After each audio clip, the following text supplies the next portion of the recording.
الحمد لله رب العالمين والصلاة والسلام على سيد الأولين والآخرين سيدنا ونبينا مولانا محمد وعلى آله وصحبه أجمعين أما بعد. قال الله تبارك وتعالى في محكم تنزيله: أعوذ بالله من الشيطان الرجيم، بسم الله الرحمن الرحيم. إنا أرسلناك شاهدا ومبشرا ونذيرا لتؤمنوا بالله ورسوله وتعزروه وتوقروه وتسبحوه بكرة وأصيلا. صدق الله مولانا العظيم. شہنشین پر تشریف فرما، علماء کرام، عمائدین ملت، محفل میں حاضر تمام بزرگوں اور دوستوں، السلام علیکم ورحمۃ اللہ۔ اللہ تبارک و تعالیٰ کا یہ عظیم فضل و احسان ہے کہ آج ہم آقائے نامدار سیدنا محمد الرسول اللہ صلی اللہ علیہ وآلہ وسلم کی عظمت سمجھنے اور اپنی ذمہ داریوں کو سمجھنے کے لیے یہاں پر ہم جمع ہوئے۔ قابل مبارکباد ہے ڈاکٹر سید علی اور ان کے سارے رفقا کہ انہوں نے ماشاءاللہ آقا صلی اللہ علیہ وآلہ وسلم کی یاد میں اور آپ کے دفاع میں اور آپ کی عظمت بیان کرنے کے لیے یہ بابرکت محفل سرزمین سنگاریڈی پر آپ نے منعقد کیا۔ محترم بزرگوں اور دوستوں، ویسے کوئی میرے ذہن میں جو بات چل رہی ہے وہ کوئی باضابطہ خطاب والی بات نہیں ہے۔ میں کچھ اپنے جذبات اور کچھ اپنا دکھ اور اپنا کچھ درد آپ حضرات سے شیئر کرنے یہاں پر کھڑا ہوں۔ کچھ باتیں میں عرض کروں گا اور میں امید کر رہا ہوں کہ میں اپنی بات آپ کے سامنے صحیح ڈھنگ سے رکھ سکوں گا اور آپ میری بات کو سمجھیں گے اور میری بات پر آپ لبیک کہیں گے۔ کیا بات ہے؟ دیکھیے، اللہ تبارک و تعالیٰ ارشاد فرماتا ہے قرآن کریم میں، سورہ فتح کی آیت نمبر 8 اور 9 میں آپ کے سامنے تلاوت کیا۔ اللہ تعالیٰ فرماتا ہے انا ارسلناک، اللہ اکبر۔ اللہ تعالیٰ کیا فرماتا ہے؟ اے محمد صلی اللہ علیہ وسلم، اے محبوب، بے شک ہم نے آپ کو بھیجا ہے۔ آئے ہائے، انا ارسلناک۔ آپ کہیں گے کہ مول صاحب اس میں اتنا کیا مزہ آ رہا ہے؟ یہ تو سب کو معلوم ہے نا، اللہ نے بھیجا ہے، اللہ نے بھیجا ہے۔ آئے ہائے، آپ کو اندازہ ہے کیا چیز کیسا ہوتا ہے؟ کسی کی بھی ویلیو کہاں سے دیکھی جاتی ہے؟ کہاں سے آیا ہو وہاں سے دیکھی جاتی ہے۔ کسی بھی انسان کی ویلیو، کسی بھی چیز کی ویلیو کہاں سے دیکھی جاتی ہے؟ جہاں سے وہ آئی ہے وہاں سے دیکھی جاتی ہے۔ اب آپ تصور کریں یہ سنگاریڈی کی سرزمین پر یہ جب بیان کر رہے تھے، مجھے خیال گزرا، حقیقت یہ ہے کہ میں ایک حقیر ہوں، فقیر ہوں، جاہل ہوں، میری کوئی حیثیت اور اوقات نہیں ہے، لیکن جب کبھی میں سنگاریڈی آتا ہوں تو اتنی محبت ملتی ہے یہاں لوگوں سے۔ وجہ کیا بتائی جاتی ہے؟ بتائی جاتی ہے کہ یہ حبیب موسیٰ کا بیٹا ہے، حبیب موسیٰ کا بیٹا ہے۔ بس ان کے نام کے ساتھ ایک عزت بن جاتی کہ وہاں سے آیا ہے۔ میرے والد بزرگوار رحمۃ اللہ علیہ کے کام ہیں، آپ حضرات جانتے ہیں، مجھ سے زیادہ آپ لوگ جانتے ہیں، کیونکہ وہ اس دور کی بات ہے کہ جب میں پیدا نہیں ہوا تھا، اس وقت کی بات ہے۔ بہرحال آقا صلی اللہ علیہ وآلہ وسلم کی اگر عظمت سمجھنا ہو تو لوگوں ذرا غور کرو۔ اب مان لو تھوڑی دیر کے لیے اگر کوئی یہاں پر ایک ایمبیسڈر آ جائے، آپ تصور کریں، مان لیجئے تھوڑی دیر کے لیے ایمبیسڈر، کسی ملک کا سفیر، کسی ملک کا نمائندہ اگر آتا ہے تو یہاں کی محفل کی کیفیت کیا ہو جاتی ہے؟ کیا کیفیت ہو جاتی ہے کہ کینیا کا ایک ایمبیسڈر آ گیا، آپ دیکھیں گے کہ پولیس کا انتظام ہو جائے گا، کیمرے ایکسٹرا آ جائیں گے، 4 5 6 8 چینلز والے آ جائیں گے، بڑے بڑے آفیشلز آ جائیں گے کہ بھئی کینیا کا ایمبیسڈر آ گیا ہے۔ لیکن اگر کینیا کے ایمبیسڈر کے بجائے اگر سعودیہ کا ایمبیسڈر آ جائے تو سعودیہ کا ایمبیسڈر آ جائے یا فرانس کا ایمبیسڈر آ جائے تو پھر آپ تصور کریں کیا انتظامات ہوں گے۔ انٹیلیجنس سارے سنگاریڈی کو گھیرے گی، دیکھے گی، سیکیورٹی کے انتظامات ہونے والے ہوں گے اور سارا انتظام ہو جائے گا کہ سعودیہ کا ایمبیسڈر آئی تو انسان ہی رہا ہے نا، کینیا کے ایمبیسڈر سے سعودی کے ایمبیسڈر میں اتنا فرق ہو جاتا ہے کہ سارے سنگاریڈی میں سیکیورٹی کا انتظام، گاڑیوں کا کینوے لگ جائے گا، کیا ہو رہا ہے، کیا ہو رہا ہے؟ سعودیہ کا ایمبیسڈر آ رہا ہے، اللہ اکبر۔ پھر اس سے تھوڑا اور آگے بڑھ کر دیکھیں کہ اگر امریکہ کا ایمبیسڈر آ جائے سنگاریڈی میں تو کیا ہوگا؟ خدا کی قسم میں بتا رہا ہوں، اوپر ہیلی کاپٹر چلتے رہیں گے 24 گھنٹے۔ ایمبیسڈر آ رہا ہے، وہی ایک انسان ہے جس کے 2 ہاتھ 2 پاؤں ہیں، بس وہی انسان ہے جو آپ کی میری طرح نظر آتا ہے، لیکن اس کی نسبت جب امریکہ سے ہو رہی ہے کہ وہ امریکہ کا نمائندہ آ رہا ہے، ہیلی کاپٹرز گھومتے رہیں گے، ایک اسپیشل ہیلی پیڈ بنایا جائے گا، روڈ سے نہیں لایا جائے گا، پلین سے لایا جائے گا، اسپیشل انتظامات ہوں گے، چاروں طرف گھیرا ہوگا، یہاں کا چیف منسٹر اٹھ کر سنگاریڈی آ جائے گا کہ امریکہ کا ایمبیسڈر ہے، استقبال کرنا ہے، ایک ہنگامہ ہو جائے گا، ایک لائٹنگ ہو جائے گی، کوئی سڑک کوئی نکڑ بغیر لائٹ کے نہیں بچے گا، ہر طرف روشنی روشنی، انتظامات ہی انتظامات۔ کیا ہے؟ امریکہ کا نمائندہ آ رہا ہے۔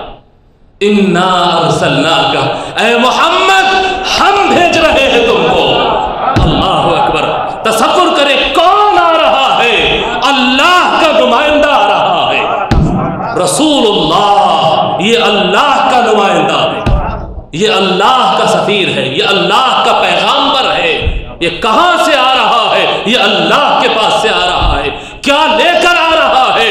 کتاب اللہ، اللہ کا پیغام لے کر آ رہا ہے، اللہ کے پاس سے آ رہا ہے، اللہ کا پیغام سنانے آ رہا ہے۔ انسانوں جاگ جاؤ، اپنے آنکھیں کھولو، ان کی آمد پہ ہر طرف روشنی کرو، ان کی آمد پر سب اٹھ کر کھڑے ہو جاؤ، ان کی آمد پر تعظیم اور تسبیح سے اپنے آنکھیں بچھا دو۔ ان کی آمد کون آ رہا ہے؟ اللہ کا نمائندہ آ رہا ہے۔ اِنَّا أَرْسَلْنَاكَ، پھر کیسے آمد ہے؟ اللہ تعالیٰ فرماتا ہے اِنَّا أَرْسَلْنَاكَ شَاهِدًا۔ میں زیادہ تفسیر اور تحلیل میں نہیں جاؤں گا، دیکھیے میں سوچا تھا کہ 15-20 منٹ بولوں، لیکن لگ رہا ہے کہ شاید تھوڑا بڑھ جائے گا، میں مختصر کرتا ہوں۔ اِنَّا أَرْسَلْنَاكَ، اے محمد صلی اللہ علیہ وسلم، اے محبوب، بے شک ہم نے آپ کو بھیجا ہے، شاہدن، گواہ بنا کر۔ اب اس کی دونوں تفسیریں، ایک ظاہری تفسیر ہوتی ہے جس طرح سے اجسام پر لاگو ہوتی ہے، ایک دوسری باطنی تفسیر ہوتی ہے جو ارواح کے اعتبار سے ہوتی ہے۔ ظاہری تفسیر سے اگر دیکھیں گے تو آقا صلی اللہ علیہ وآلہ وسلم کو اللہ تعالیٰ نے یہ ساری امت کے لیے گواہ بنا کر بھیجا، شاہد۔ آقا صلی اللہ علیہ وآلہ وسلم ارشاد فرماتے ہیں تعرض علی اعمال امتی کل خمیس او یوم الاثنین او کما قال علیہ الصلاۃ والسلام۔ جی الگ الگ الفاظ ہے، آقا صلی اللہ علیہ وآلہ وسلم فرماتے میرے امتی جو کچھ کرتے ہیں وہ سارے اعمال میری بارگاہ میں پیش کیے جاتے ہیں، سارے اعمال پیش کیے جاتے۔ ساری امت، اے سنگاریڈی والو، تم جو کچھ کر رہے ہیں یہ سرکار دیکھ رہے ہیں۔ اب طریقہ کار میں اختلاف ہے، بعض کہتے ہیں کہ سرکار کو پیش کیا جاتا ہے، بعض کا ماننا ہے کہ سرکار براہ راست دیکھتے ہیں۔ اب ہم اس اختلاف میں نہیں جاتے، لیکن ایک بات تو مسلم ہے کہ سرکار سب کا عمل دیکھ رہے ہیں۔ اِنَّا أَرْسَلْنَاكَ شَاهِدًا، اللہ کا نمائندہ ہم کو دیکھ رہا ہے۔ جی آگے پھر فرماتے ہیں شَاهِدًا وَمُبَشِّرًا وَنَذِيرًا۔ اب جب وہ گواہ ہے، سیدنا محمد الرسول اللہ صلی اللہ علیہ وآلہ وسلم وٹنس ہے، گواہ ہے، سب کو دیکھ رہے ہیں، تم میں سے جو کوئی اچھا عمل کرے گا اس کے لیے خوشخبریاں ہی خوشخبریاں ہیں، یہ رسول تم کو بشارت اور خوشخبری دیتا ہے۔ وَنَذِيرًا، اور تم میں سے جو غلط راہ پر چل رہا ہے، بد اعمالیوں میں پڑا ہوا ہے، اس کو اللہ کا رسول تم کو ڈراتا، اس شخص کو ڈراتا ہے کہ بد اعمالیوں سے، گناہ سے اپنے آپ کو بچا لے۔ شاہداً ومبشراً ونذیراً۔ آگے اللہ تبارک و تعالیٰ فرماتا ہے، جو اصل مضمون ہے جو میں بیان کرنا چاہتا ہوں وہ کیا ہے؟ اللہ تبارک و تعالیٰ فرماتا ہے لِتُؤْمِنُوا بِاللَّهِ، کیوں بھیجا ہے رسول کو؟ یا اللہ تو اپنا نمائندہ کیوں بھیج رہا ہے ہمارے پاس؟ لِتُؤْمِنُوا بِاللَّهِ وَرَسُولِهِ، تاکہ تم ایمان لاؤ اللہ پر۔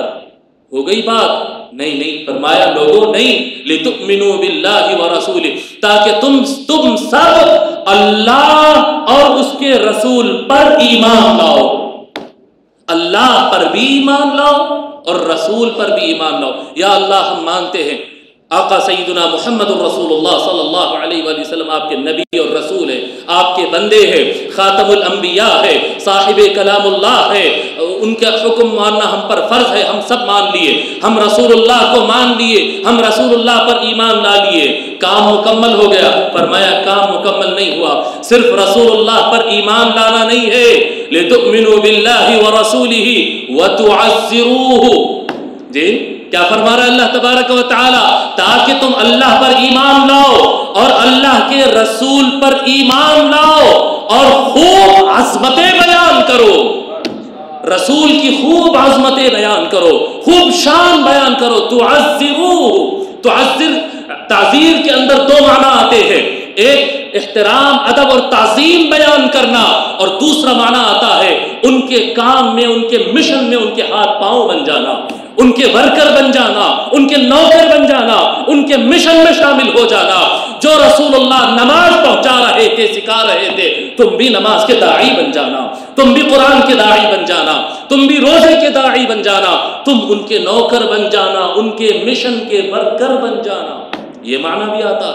وَتُعَزِّرُوهُ، لیکن اس کے بعد ایک اور ایک لفظ فرمایا، یہ بڑی اہم بات ہے۔ دیکھو ایمان لانا کافی نہیں ہے، ایمان لانا ہے، تعظیم کرنا ہے، اور مشن کا، مشن اسلام کا، سلامتی کا، پیس کا، امن کا، ہدایت کا، روشنی کا جو مصطفیٰ کا مشن ہے، اس مشن کا حصہ بن جانا۔ آگے فرماتا ہے اللہ تبارک و تعالی وَتُوَقِّرُوهُ، آئے ہائے، اللہ تبارک و تعالی فرماتا ہے محبوب کی خوب شان بیان کرنا، خوب ان کی عظمتیں بیان کرنا، ہر جگہ ان کی تعظیم کرنا، کہیں ان کو ان کے نام کو نیچا ہونے نہیں دینا، ہر وقت وقار کا معاملہ اپنے نبی کے ساتھ رکھنا۔ اس کے آگے فرماتا ہے وَتُسَبِّحُوهُ۔ اب اس کی تفسیر میں علماء کا اختلاف ہے، بعض لوگ بولتے ہیں تسبیح بیان کرنا، تسبیح بیان کرنے کا مطلب ہے ہر غلطی کا انکار کرنا، کہ نہیں ان میں یہ غلطی نہیں ہو سکتی۔ اپن اللہ کی تسبیح پڑھتے نہیں پڑھتے؟ بولیے نا، اللہ کی تسبیح پڑھتے نا، سبحان اللہ، کیا مطلب ہے؟ التنزیہ عن النقائص۔ تسبیح کا معنی ہوتا ہے اللہ کو بے عیب سمجھنا۔ اگر کوئی سمجھتا ہے کہ اللہ میں یہ کمی ہو سکتی ہے، خدا نہیں سن سکتا، کم سن سکتا، دیکھ سکتا، نہیں دیکھ سکتا، نہیں نہیں، وہ ہر وقت دیکھ رہا ہے، نہ دیکھنا اس کی شان کے منافی ہے۔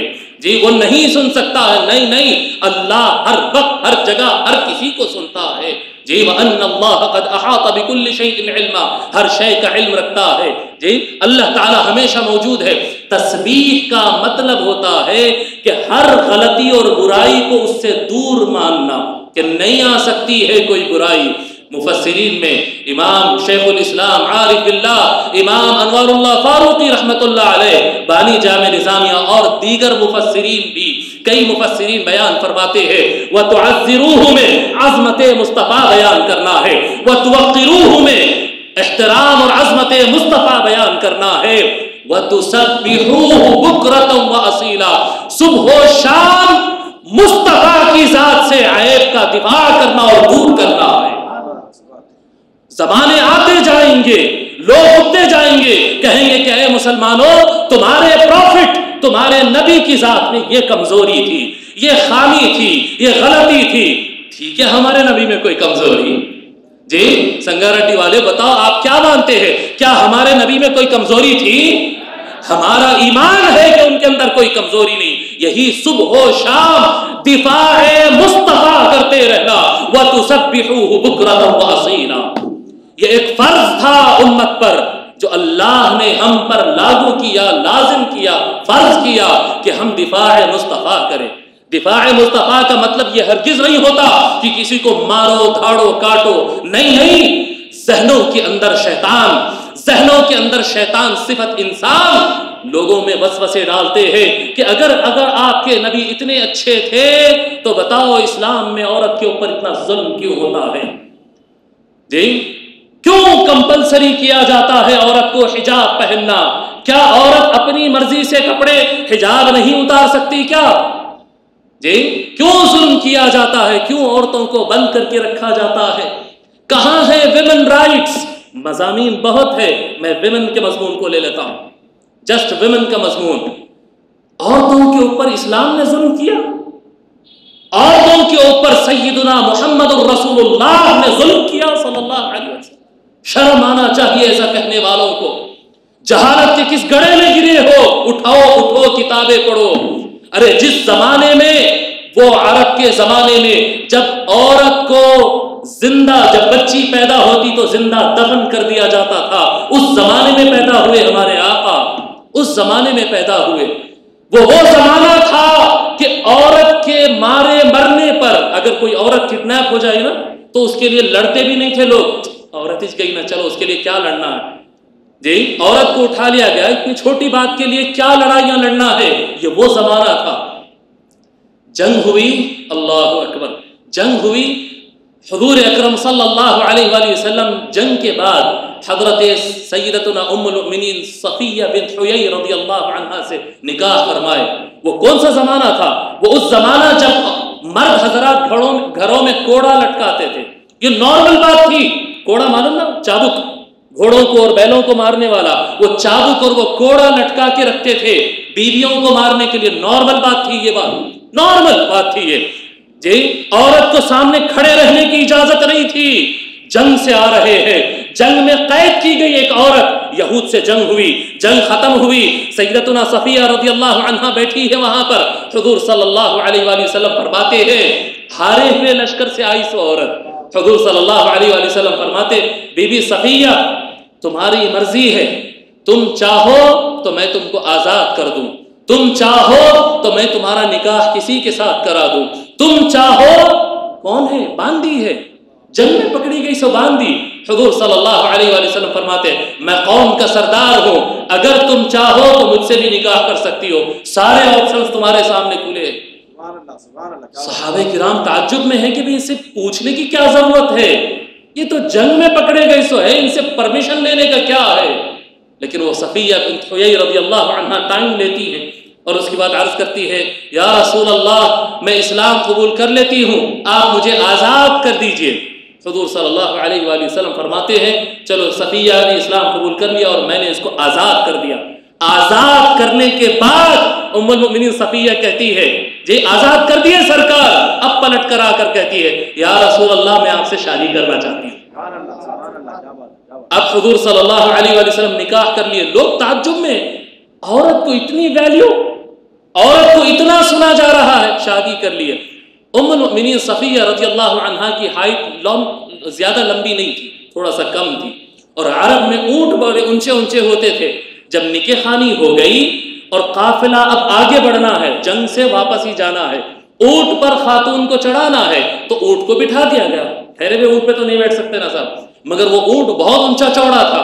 جب اونٹ بیٹھ گیا بھی تو اتنا اونچا تھا۔ ام المؤمنین صفیہ کو اونٹ پر چڑھنے مشکل ہو رہی تھی۔ یہ ایگزامپلز لوگ نہیں بتاتے، میں بتا رہا ہوں تم کو۔ جب ام المؤمنین صفیہ رضی اللہ عنہا اونٹ پر چڑھنا چاہے، ان کو چڑھنے مشکل ہوئی، حضور اکرم صلی اللہ علیہ وآلہ وسلم اپنا ایک گھٹنا زمین پر ٹیک کر دوسرا پاؤں کھڑا کیے، ہاتھ پکڑ کر بی بی صفیہ کو اپنے پیر پر کھڑا کر کے، پیر رکھ کر مصطفیٰ پر بی بی صفیہ پیر رکھ کر اونٹ کے اوپر چڑھتی ہے۔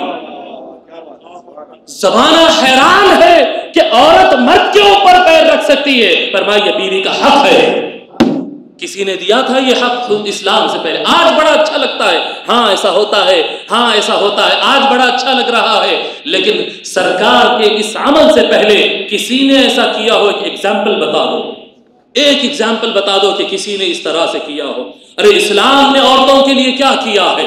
الزام لگایا جاتا ہے نا۔ آپ پوچھ لیجئے، یہاں پر پڑھے لکھے سب لوگ موجود ہیں، کیا ہندوستان کی تاریخ میں عورت سے کبھی پرمیشن لی جاتی تھی رشتہ کرنے کے مسئلے میں؟ تم کو یہ شادی منظور ہے یا نہیں منظور ہے پوچھا جاتا تھا؟ باپ فیصلہ کر دیا بس ہو گیا، دادا فیصلہ کر دیا بس ہو گیا، عورت سے سوال نہیں ہوتا تھا نکاح میں۔ یہ ہندوستان کی بات نہیں ہے، عربستان میں بھی ایسا ہی تھا۔ عرب ملکوں کے اندر بھی عورت سے پوچھا نہیں جاتا تھا، بس ہم طے کر دیے چلے جانا گھر کو خاموش۔ یہ عرب میں ہی نہیں، افریقہ میں، یورپ میں، پوری دنیا کے اندر یہی سسٹم تھا۔ میرے آقا صلی اللہ علیہ وآلہ وسلم نے اس کو بین کیا اور فرمایا کہ جب تک عورت سے اس کی مرضی نہیں پوچھ لی جائے گی اس وقت تک نکاح نہیں ہوتا ہے۔ نہیں ہوتا ہے۔ ایک خاتون آئی حضور اکرم صلی اللہ علیہ وآلہ وسلم کے پاس اور عرض کرنے لگی، آپ تصور کریں آج جو ماں باپ بہت زیادہ بعض وقت فورس کر دیتے ہیں، ان کے لیے بھی ایک پیغام ہے۔ خاتون آئی عرض کرنے لگی، یا رسول اللہ، بڑی خاتون تھی، 40-45 سال عمر رہی ہوگی، پوچھنے لگی کہ یا رسول اللہ مجھے نکاح کرنا ہے، آپ کا کیا مشورہ ہے؟ ایک یہ رشتہ آیا ہے، ایک وہ رشتہ ہے، میں نام نہیں لیتا، ایک یہ رشتہ ہے اور ایک وہ رشتہ ہے، دو طرف سے رشتے آ رہے، یا رسول اللہ میں کس سے نکاح کروں؟ حضور صلی اللہ علیہ وسلم فرماتے، دیکھو یہ جو رشتہ ہے یہ میرے لحاظ سے، میرے خیال سے اتنا مناسب نہیں ہے، ایک کام کرو خاتون، تم وہ رشتہ کر لو، فلاں سے تم شادی کر لو۔ وہ خاتون پلٹ کر پوچھتی ہے، یا رسول اللہ آرڈر ہے یا مشورہ ہے؟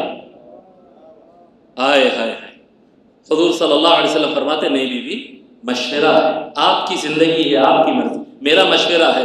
خاتون کہتی ہے، یا رسول اللہ میں آپ کا مشورہ نہیں قبول کرتی، میں اس سے شادی کرتی ہوں۔ یہ تاریخ انسانیت میں پہلی مرتبہ ایسا ہوگا کہ ایک مرد کی بات، وہ بھی کون سا مرد جو پورے مدینہ اسٹیٹ کا ہیڈ ہے، وہ کہہ رہا ہے، اور ایک عورت ٹھہر کے کہہ رہی ہے میں آپ کی بات نہیں مانتی ہوں۔ حضور صلی اللہ علیہ وسلم مسکرا کر فرما رہے، بیٹے آپ کی لائف ہے، آپ کا ڈیسیشن ہے۔ اللہ اکبر، سمجھ میں آ رہی بات؟ اتنا اختیار عورت کو، بتائیے نا، ایگزامپل دیجئے، نکالیے ہسٹری میں، پوری دنیا کی ہسٹری کو چیلنج ہے، یہ اس کے ایگزامپل کا مقابل میں کوئی ایگزامپل بتائے۔ ارے چھوٹی بچیوں کی شادیاں کیا یہ نہیں ہوتی؟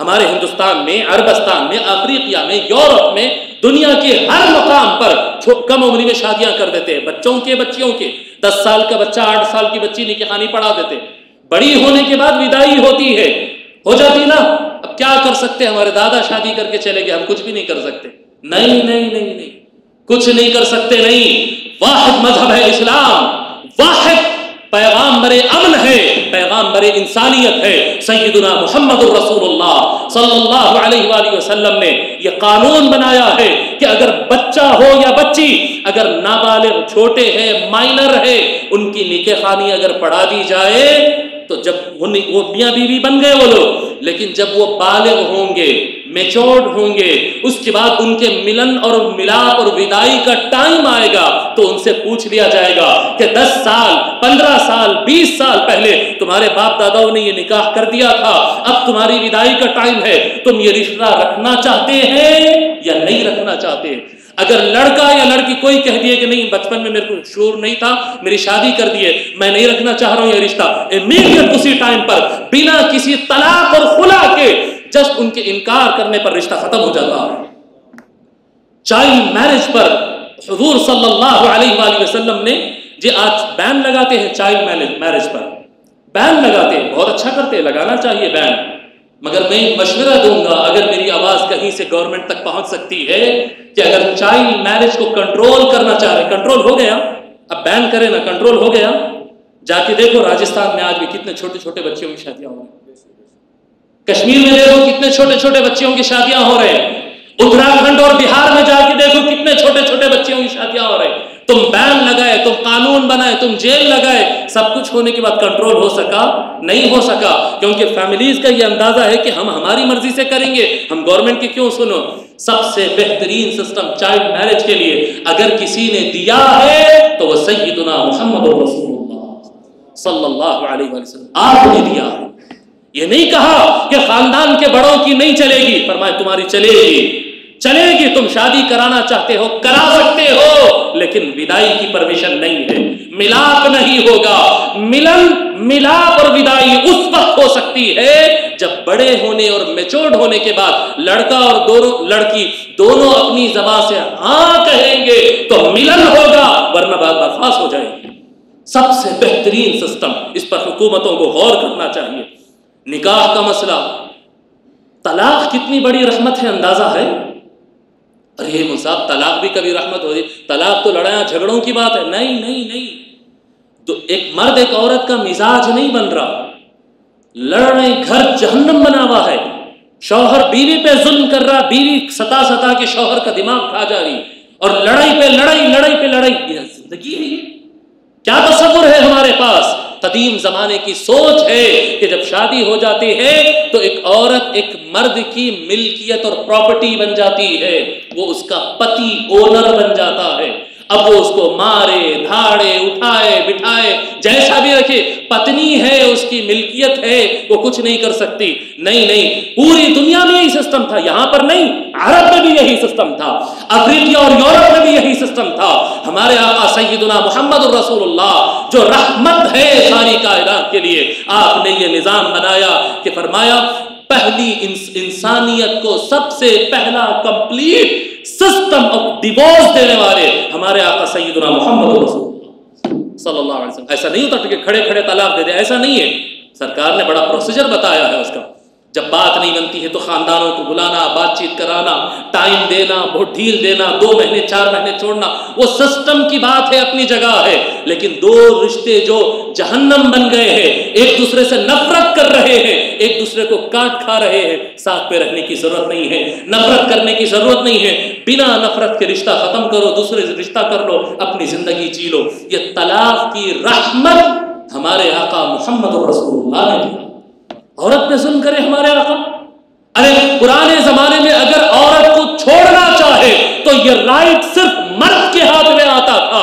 خلا کا سسٹم دینے والے ہمارے محمد رسول اللہ، ہمارے آقا ہے صلی اللہ علیہ وآلہ وسلم، جو ایک عورت کو یہ رائٹ دیے ہیں کہ وہ جج کے پاس جا کر اپیل کر سکتی ہے کہ میرا شوہر اچھا نہیں ہے، میں اسے چھوڑنا چاہ رہی ہوں، اور جج اگر دیکھنے کے بعد، جانچ کے بعد ڈیسائیڈ کر لے کہ ہاں خاتون صحیح بات کہہ رہی ہے تو وہ رشتہ ختم کر دے سکتے۔ خلا کا سسٹم سرکار نے دیا ہے، پورے رائٹس عورت کو۔ آپ بتائیے پرانے زمانے کے قانون اٹھا کر بتائیے کہ اگر مرد عورت کے اوپر ہاتھ اٹھائے، تھپڑ مارے، کوڑے سے مارے، لکڑی سے مارے، ارے جلا دیا جاتا تھا صاحب۔ یہاں پر ہمارے یہاں عورتوں کو جلا دیا جاتا تھا، نوکرانیاں بنا کر رکھا جاتا تھا۔ کوئی تھی عورت کو اختیار، کچھ بول سکتی تھی وہ؟ ہمارے آقا سیدنا محمد رسول اللہ صلی اللہ علیہ وآلہ وسلم نے عورت پہ ہاتھ اٹھانے کو بین کر دیے۔ پہلے انسان جو عورت پہ ہاتھ اٹھانے کو بین کی، کہ عورت کو نہیں مارا جا سکتا، لکڑی سے نہیں مارا جا سکتا، چھڑی سے نہیں مارا جا سکتا، کوڑے سے نہیں مارا جا سکتا ہے۔ یا رسول اللہ آؤٹ آف کنٹرول ہو جائیں گے، مارنا ضروری ہے، مارنا ضروری ہے۔ اچھا بہت ضروری ہے، عرب بھیجا تھا، ان کو سمجھ میں نہیں آ رہا تھا کہ مارے بغیر کیسا ہوتی زندگی، گھس رہی نہیں تھا بھیجے کے اندر۔ یا رسول اللہ نہیں ہو سکتا، کنٹرول، عورت کنٹرول میں نہیں آتی، مارنا ضروری ہے، مارنا ضروری ہے۔ فرمایا ٹھیک ہے، اگر مارنا بہت ضروری ہے تو کسی چیز سے مارنے کی اجازت نہیں، صرف ہاتھ سے مار سکتے، چہرے پہ نہیں مارنا، جسم پہ مارنا، اور اتنا آہستہ مارنا کہ اس پہ نشان نہیں آنا۔ اگر مارنے کے بعد جلد پہ لالی آئی تو سزا ہوگی۔ یہ اسلام میں مارنے کی اتنی پرمیشن ہے۔ چہرے پہ نہیں مار سکتے، جی چہرے پہ نہیں مار سکتے، جسم پہ مار سکتے ہیں، لکڑی سے کوڑے سے نہیں، ہاتھ سے۔ کتنا مار سکتے ہیں؟ اب جتنا میں آپ کو بتانے کے لیے مارا نا، اس سے آہستہ مارنا، ابھی بھی لال ہو گیا، اتنا مارا بھی تو لال ہو گیا۔ سرکار فرمائے کہ نشان اگر آ جائے تو پھر قانون میں بھی جرم ہے، اللہ کے پاس بھی سزا ہے۔ عورت کو مار سے بچانے والے ہمارے محمد رسول اللہ، کیا کہہ رہے ہیں لوگ؟ عورت پر اسلام میں عورت کو حق نہیں دیا گیا ہے۔ ارے پوری دنیا کے اندر اگر مرد کی مار سے عورت بچی ہے تو صدقہ ہے ہمارے پیارے محمد کا صلی اللہ علیہ وآلہ وسلم۔ پھر اس کے بعد بڑی اہم بات آپ کی طرف ذہن آپ کا موڑوں گا میں، 4 شادیاں۔ اور اسلام میں زیادہ شادیوں کی اجازت ہے، زیادہ شادیوں کی اجازت ہے، 4 کرتے کرتے ماشاءاللہ یا کئی 100 لوگ بیٹھے ہوئے ہیں۔ کتنے لوگ 4 کرے؟ ذرا ہاتھ اٹھا کے بتاؤ، اٹھاؤ نا بھائی، مولانا آپ کریں 4، آپ 4 کریں، میں تو نہیں کر رہا، آپ لوگ بتاؤ میں کتنے کرے 4؟ پوری دنیا میں پھر کے دیکھ لو، آپ کو ایسے ہی دکھیں گا، کوئی بھی ہاتھ نہیں اٹھا رہا، سب دیکھ۔ اچھا جان لو 3 کتنے لوگ کریں؟ قصہ کیا ہے؟ یہ سمجھنے کی بات ہے، ٹیکٹس، پلاننگ، حکمت، وزڈم، طریقہ کار، منہج سمجھنا پڑتا ہے۔ کس زمانے میں آقا صلی اللہ علیہ وآلہ وسلم تشریف لائے؟ جس زمانے میں آقا صلی اللہ علیہ وآلہ وسلم تشریف لائے، عرب میں بیویوں کے نمبر کو ایز اے پراؤڈ پیش کیا جاتا تھا۔ میرے 40 بیویاں ہیں، میرے 50 بیویاں ہیں، میرے 60 بیویاں ہیں، ایز اے پراؤڈ۔ ان کا رائٹ ملتا ان کو؟ نہیں ملتا۔ کمروں میں بند پڑے ہوئے رہتے جانوروں کی طرح، نہ ان کو کپڑا ملتا، نہ ان کو ٹائم پہ کھانا ملتا، کچھ نہیں ملتا۔ مگر ایک مرد آدمی دوسروں کے سامنے پراؤڈ بتانے کے لیے، شان دکھانے کے لیے 50-50 100-100 شادیاں، ارے جو قبیلوں کے سردار ہوتے 200-200 300-300 شادیاں کرتے تھے. صرف وہاں نہیں، یہاں بھی ہوتا تھا. پڑھو اٹھا کر ہسٹری، یہاں پر بھی جس کے پاس پیسہ اور پاور ہوتا تھا 200-200 400-400 عورتوں سے شادیاں کرتا تھا. افریقہ میں بھی ہوتا تھا، یورپ میں بھی ہوتا تھا. جتنے زیادہ عورتیں اپنی کنٹرول میں اتنی شان سمجھتا تھا مرد. اللہ تبارک و تعالی نے رحمت للعالمین کو بھیجا. سیدنا محمد رسول اللہ صلی اللہ علیہ وآلہ وسلم تشریف لائے اور ارشاد فرمائے. جی اگر ایسا ڈائریکٹ فرماتے نا زیادہ شادیاں کرنا منع ہے تو سب لوگ لڑ بیٹھتے. شراب بین ہوئی نا اسلام میں، کیسا بین ہوئی؟ سرکار ایسا آ کے تشریف فرما کے بولے گے شراب حرام ہے، شراب کو ہاتھ لگانا منع ہے، ایسا فرمائے کیا؟ نہیں. کیسا فرمائے پھر؟ فرمائے سب سے پہلے فرمائے کہ اگر شراب پی لیے تو نماز کو مت آؤ. نشے کی حالت میں نماز نہیں پڑھنا. آہستہ آہستہ اسٹیپ بائی اسٹیپ روکتے چلے گئے اس کو. ایسا سسٹم بنائے کہ آہستہ آہستہ اس کے بعد حرام بول دیے. اگر ڈائریکٹ حرام بولتے نا تو لوگ اسلام چھوڑ کے پلٹ جاتے تھے، شراب پینا نہیں چھوڑتے تھے. اسی طرح تھا مسئلہ شادیوں کا. شادیوں کو اتنا اہم سمجھتے تھے، زیادہ شادیاں ہونا اتنا ضروری سمجھتے تھے وہ لوگ. اگر سرکار یہ فرماتے کہ اسلام میں ایک سے زیادہ بیوی نہیں رکھ سکتے تو نمبر ایک جو نیچرل سسٹم ہے اس کے اوپر ظلم ہوتا، اور دوسری بات یہ ہوتی کہ وہ دنیا قبول نہیں کرتی. اس لیے اللہ تبارک و تعالی نے اپنے محبوب کی زبان مبارک سے ایک آیات پڑھوا دیا فَانْكِحُوا مَا طَابَ لَكُم مِّنَ النِّسَاءِ مَثْنَىٰ وَثُلَاثَ وَرُبَاعَ.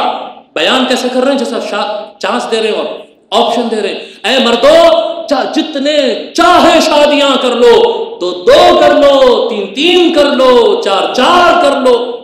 کس کو کہا جا رہا ہے؟ جو آلریڈی 30-40 کرے ہوئے ہیں. ہاں تو آپ بولو کیا بڑھایا جا رہا ہے یا پکڑا جا رہا ہے؟ بولیے نا. ہاں کنٹرول کیا جا رہا ہے. دکھنے میں کیسا دکھ رہا ہے؟ اسلوب بیان ایسا ہے جیسا کہ دروازہ کھول رہے ہیں اور شادیاں کرو، اور انداز ایسا ہے. جی ایک آدمی آ کے یہاں بیٹھا، اس کا پروگرام ہے یہ پورے 25 بوٹل یہاں رکھے ہوئے ہیں، پورے 25 لے کے بھاگ جاتا ہوں. میرے کو معلوم ہو گیا کہ انہوں لے کے بھاگ جانا چاہ رہے ہیں پورے 25. میں کیا بول رہا ہوں بھائی آپ کیا سمجھ رہے ہیں؟ آپ کو نہیں دیتے سمجھ رہے، آپ چاہے تو 1 لے لو چاہے تو 2 لے لو، ہم آپ کو روکیں گے نہیں. تو کیا ہوا یہ چانس دیے بولتے ہیں اس کو یا روکے بولتے؟ بولیے نا. روکے بولتے اس کو، مگر انداز کیسا ہے؟ پازیٹیو انداز میں. یہی تو کیا اللہ تبارک و تعالیٰ نے اپنے محبوب سیدنا محمد رسول اللہ کی زبان میں. آپ پڑھیے ہند ہسٹری، انڈیا کی، عرب کی، افریقہ کی، پوری دنیا کی ہسٹری پڑھیے. جو مرد حضرات کثرت سے شادیاں کرنے پر پراؤڈ فیل کرتے تھے، آج وہی مرد حضرات کو دیکھیں گے ویمن رائٹس کے نام پہ، ہیومن رائٹس کے نام پہ آج نکل کر لڑ رہے ہیں کہ آدمی کو چاہیے کہ وہ 1 سے زیادہ شادی نہ کرے، 1 سے زیادہ شادی نہ کرے. اتنا بڑا چینج کیسا آ گیا؟ ارے یہ بات تو سرکار نے دماغوں میں ڈالی ہے. پہلے فرمایا کہ جتنے چاہے شادیاں کر لو، 2 3 4. اس کے بعد فرمایا فَإِنْ خِفْتُمْ أَلَّا تَعْدِلُوا فَوَاحِدَةً. اے مردو اگر تم اس بات کا ڈر ہے کہ دونوں میں انصاف نہیں کرو گے، کسی کو ٹائم زیادہ دیں گے، کسی کو کم دیں گے، کسی کو پیسہ زیادہ دیں گے، ہوتا یا نہیں ہوتا؟ بیٹوں میں انصاف کرنا مشکل ہے، بیویوں میں کر سکتے کیا؟ تو اللہ تعالیٰ نے فرمایا اپنے محمد کے زبان سے کہ اے محمد بتا دو ان کو کہ اگر 2 کو سنبھالنے میں تم گناہ میں پڑ سکتے ہیں تو اے مردو تم پریشان ہونے کی ضرورت نہیں ہے، بس 1 پہ زندگی گزار لو، اللہ کو یہ قبول ہے. بس آج یہ دنیا میں چینج. آپ پچھلے حضرت سیدنا آدم علیہ السلام کے زمانے سے لے کر سرکار کے تشریف لانے تک کا زمانہ دیکھ لو، مردوں کے پاس کتنے عورتیں تھے، اور آج کا زمانہ دیکھ لو. پوری دنیا میں 99% مور دین 99% مرد حضرات صرف 1 بیوی پر رکے ہوئے ہیں. ریزن کیا ہے؟ ریزن ہے سیدنا محمد رسول اللہ صلی اللہ علیہ وسلم. کیا بات کرتے ہیں؟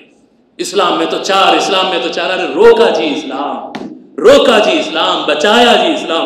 ارے آج حجاب کا مسئلہ کتنا میٹر بنا ہے. اوڑھ سکتے نہیں اوڑھ سکتے، اوڑھ سکتے نہیں اوڑھ سکتے.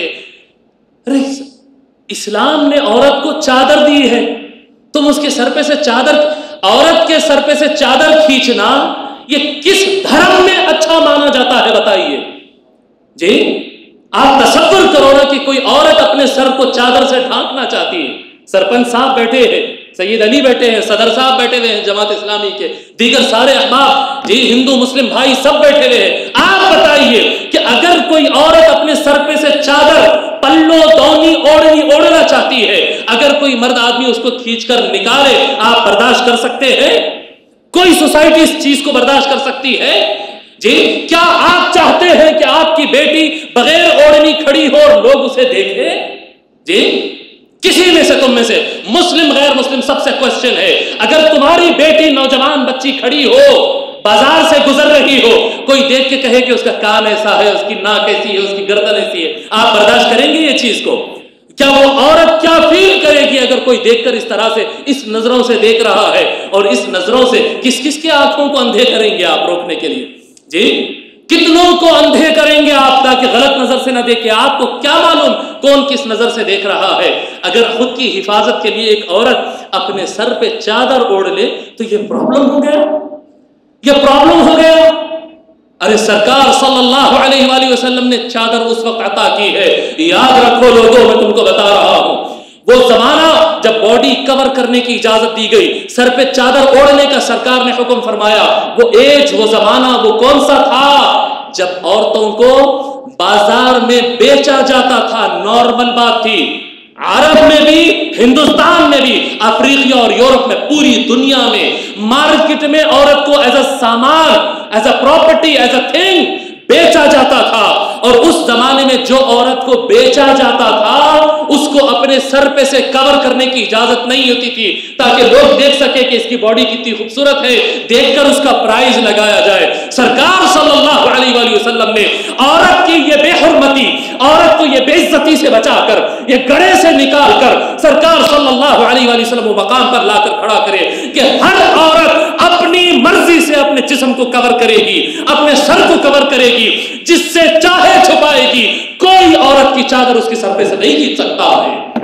آپ بتائیے کیا یہ احسان ہے، ظلم ہے یا احسان ہے؟ بتائیے کیا ہے؟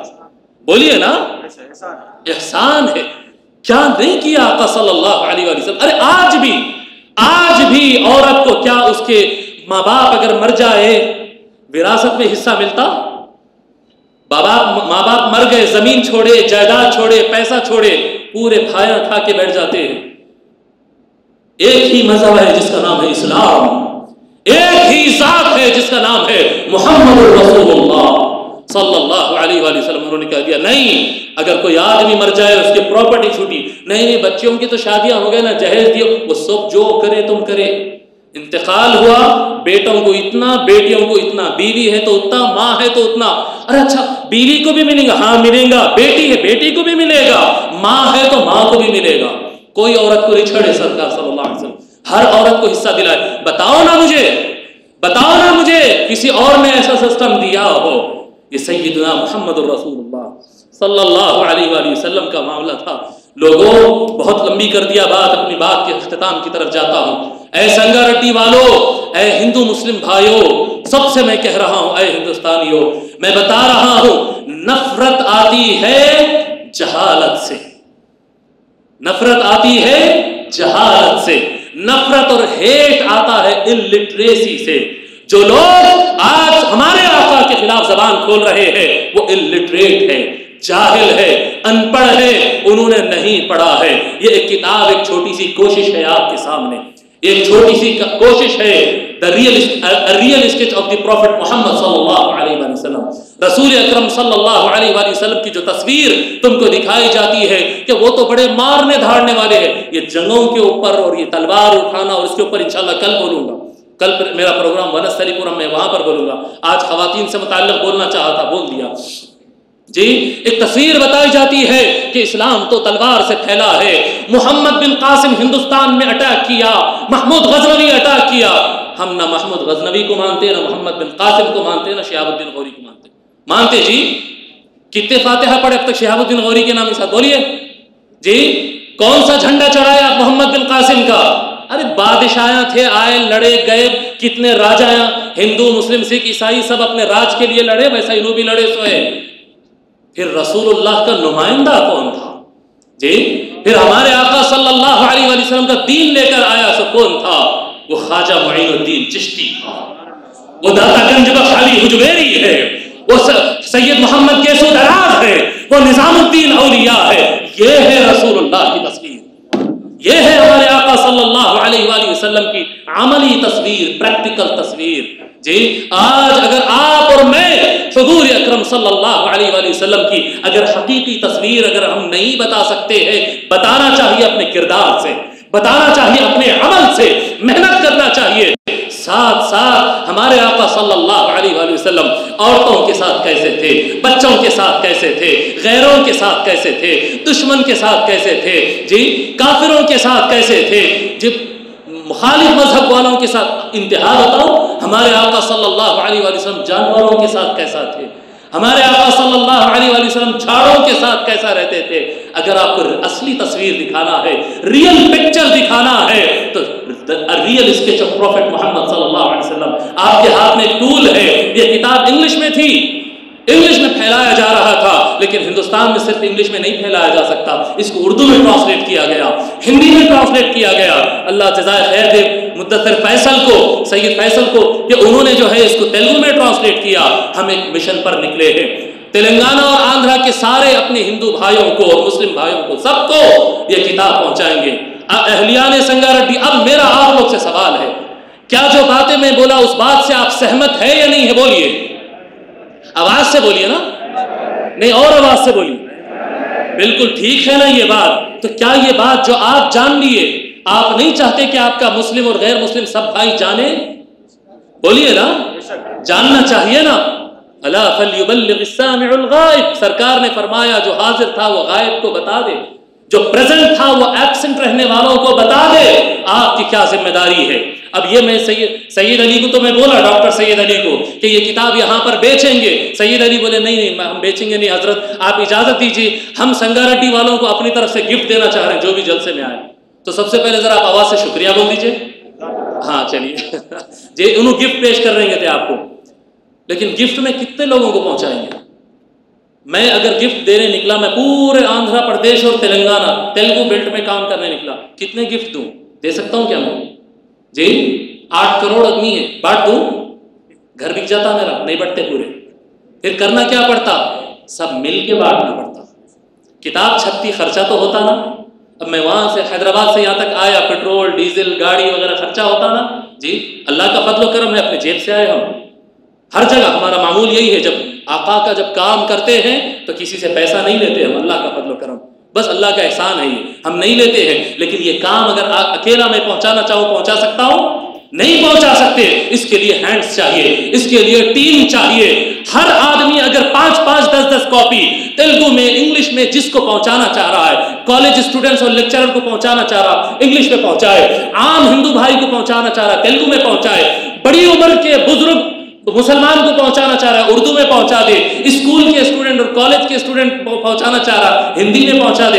کئی زبانوں میں ابھی رومن پہ بھی کام ہو رہا ہے، رومن اردو جو ہوتی ہے نا، رومن اردو کے اوپر بھی کام ہو رہا ہے۔ میں چاہتا ہوں اے سنگاریڈی والوں، یہ جو پیغام میں آپ کو پہنچایا، یہ پیغام آگے پہنچانے میں آپ ہمارا ساتھ دو۔ بتاؤ کیا آپ لوگ ساتھ دیں گے؟ تھوڑا زور سے بولیے۔ ہاں ارادہ پکا رہنا نا، یا انشاءاللہ بولتے باہر نکل کے ٹھنڈے پڑ جاتے۔ پھر بولیے ساتھ دیں گے انشاءاللہ تعالی۔ کرنا کیا ہے؟ اب تو انہوں دے رہے ہیں آپ کو تحفہ، یہ لے لیجیے آپ فری میں، لیکن آگے میں اور کتابیں ان کے پاس بھجواؤں گا کوانٹٹی میں انشاءاللہ تعالی، تیلگو انگلش الگ الگ زبانوں میں آپ لوگ لیجئے۔ ڈاکٹر سید علی سے ملیے، ان کے اور اپنے لڑکے ٹیم ہے یہ ماشاءاللہ، اللہ جزائے خیر دے۔ جس طرح سے انہوں نے میرا ساتھ دیا، اس طرح سے آپ لوگ لیجئے کتابیں، گفٹ کریے اپنے بھائیوں کو۔ مسلم بھائی ہے، ہندو بھائی ہے، سکھ بھائی ہے، عیسائی بھائی ہے، اس میں کسی کے خلاف ایک لفظ نہیں ہے، اس میں صرف کیا ہے؟ عظمت مصطفیٰ، عظمت مصطفیٰ ہے۔ اور عظمت مصطفیٰ لوگوں کو بتانا اور سرکار پر ہونے والے اعتراضات کا جواب دینا ہر مسلمان پر فرض ہے۔ آپ سے اگر حضور کے خلاف بولا جا رہا ہے اور آپ میں سے کوئی اگر حرکت نہیں کیا، کل قیامت کے دن اللہ پوچھے گا کہ میرے بھیجے ہوئے رسول پر کوئی جاہل آدمی اعتراض کر رہا تھا، بتا تو نے کیا کیا، تو کیا جواب دیں گے؟ سنگاریڈی والوں، یہ سوال کیا جائے گا، یہ سوال کیا جائے گا اللہ کے پاس۔ لہٰذا اور بھی کئی میتھڈ ہو سکتے، فی الوقت یہ ایزی میتھڈ دکھا ہمارے کو، اس پر ہم نکل گئے ہیں۔ آپ تمام حضرات ارادہ کریے رہی ہے کہ ہم کوانٹٹی میں کتابیں لیں گے. اپنے ساتھ کاروبار کرنے والے, کمپنی میں ساتھ میں جاب کرنے والے, کالج میں ساتھ میں پڑھنے والے, فیکٹری میں مزدوری کرنے والے, محلے میں اپنے رہنے والے, کرانہ سٹور والے, تیل والے, دکان والے, فلاں, جو آدمی ریڈنگ کر سکتا ہے, آپ جتنی آپ کی استطاعت ہے. کوئی بہت پیسے والا رہتا ہے, کہتا ہوں میں 10,000 بانٹتا ہوں. کوئی غریب رہتا ہے 5 کتاب بانٹتا ہوں کہتا ہے.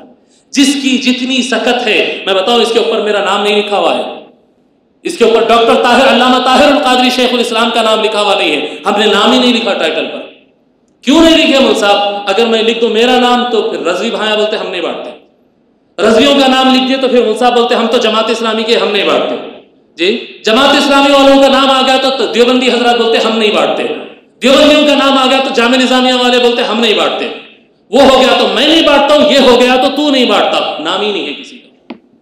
اجی حضرت باتیں تو پکے ہیں نا, اندر ہر بات کا ریفرنس لکھا ہوا ہے نیچے, ہر بات کا, بخاری, مسلم, ترمذی, حدیث نمبر وغیرہ سب لکھا ہوا ہے. نام اوپر سے کیوں ہٹا دیا گیا؟ معاملہ اپنی اپنی جماعت کا نہیں ہے جی, اپنے اپنے گروپ اور اپنے اپنے سیکٹ کا نہیں ہے. یہ معاملہ اس رسول اللہ کا ہے جن کا صبح شام ہم کلمہ پڑھتے ہیں. بتاؤ سنگاریڈی والوں, مشکل ہے یہ کام؟ جی, میں آپ کو کوئی 10,000 پیج کی کتاب بانٹنے کی بات نہیں کر رہا ہوں, میں آپ سے 100 پیج کی کتاب بانٹنے کی بات کر رہا ہوں. بولیں گے مول صاحب بہت سارے لوگ 100 پیج بھی نہیں پڑھتے. یہ دیکھو, یہ دیکھو, یہ چیپٹر یہاں شروع ہوا, یہاں ختم ہو گیا, خلاص. مشکل ہے؟ یہ چیپٹر یہاں شروع ہوا یا ختم ہو گیا, مشکل ہے؟ یہ لو پیج پر اٹھا رہا ہوں, یہ دیکھو, یہ دیکھو, یہ چیپٹر یہاں شروع ہوا یا ختم ہو گیا. پڑھنا مشکل ہے؟ اتنا آسان کر کے اس کتاب کو ترتیب دیا گیا کہ بچہ اس کتاب کو آسانی سے پڑھ لے سکتا ہے, کوئی مشکل نہیں ہوتی. تو پھر آپ سے سوال ہے, کیا آپ لوگ سنگاریڈی میں اپنے سارے ہم وطن بھائیوں کو, مسلم, ہندو, سکھ, عیسائی, یہ سب کتاب پہنچانے میں آپ لوگ میرے ساتھ دیں گے؟ پھر آواز سے بولیے, پھر بولیے انشاءاللہ تعالی. وما علینا الا البلاغ. السلام علیکم ورحمۃ اللہ. Don't forget to subscribe and press the bell icon to get notified.